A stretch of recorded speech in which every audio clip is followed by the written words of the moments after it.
Hi, my name is Paul, and I'm an HVAC technician in the residential home services industry. To give you an idea if this is the right career for you, let me tell you about my day. I joined my company as a maintenance technician, and after considerable training, became an HVAC technician. As I've grown in my career, I've been able to competently diagnose and repair various malfunctioning heating and cooling systems. I keep a well-stocked and inventory truck, and it's safety first while I'm driving and working. My number one priority is to consistently provide exceptional customer service.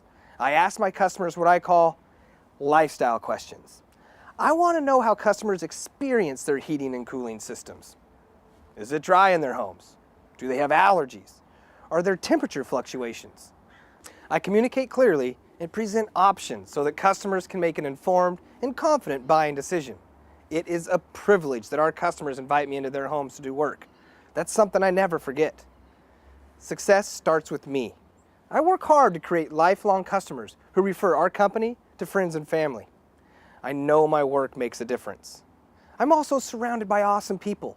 I work regularly with customer service representatives, our dispatcher, the service manager, and HVAC maintenance technicians. To keep things running smoothly, I make sure to complete all my invoices, timesheets, and summary of findings on time. Training is a priority. I attend regular service meetings and weekly one-on-ones with my manager. I have tons of support, not only from my team, but also from Nexstar Network. If you don't know Nexstar, you should. They are a member-owned organization dedicated to contractor success. They provide us with networking opportunities, training, and leadership events. Because of them, we get to be the best in customer service and have more profit and have happier employees. I can take customer service and sales technique classes. These classes teach me how to educate customers on their buying decisions. There's also a training implementation program that I participate in, so that I'm supported in what I learned during training once I'm back in the shop.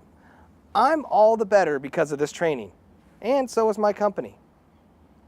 Only the best contractors belong to Nexstar Network, those with strong ethics and a sense of professional and social responsibility. In my role, it's important to bring more energy to the company than I take. If you're considering this role, consider this. I always present myself as a professional, especially to my customers, but also to my coworkers. I know my stuff. I build trust with my customers because I'm an expert, and I keep that trust because I put my customer safety and comfort first. With each call I take, I follow a consistent procedure. It's called the service system, and it helps me truly understand my customers' needs, as well as explore solutions and solve their issues. I'm comfortable presenting options. Customers want choice, and it's not always just a basic repair. I document all the choices customers have for repair and replacement. Many times this includes talking to one of our salespeople about new HVAC equipment. It's fun exceeding customers' expectations with options. Our company has maintenance plans that I know inside and out. I'm confident in my ability to share them with customers. I set goals for myself, and I'm driven to achieve them. I like accomplishing things on my own, but I also like to inspire others to succeed in their goals. I want to be part of something bigger than just a job, to know that I'm in a place where I'm appreciated and where my work has a direct effect on the success of the company. That's what being an HVAC technician is all about. If this sounds like you, spend a little bit of time learning about the company. When you're ready, please follow the directions on the site to apply for this position. I wish you the best of luck on taking the next step in your career.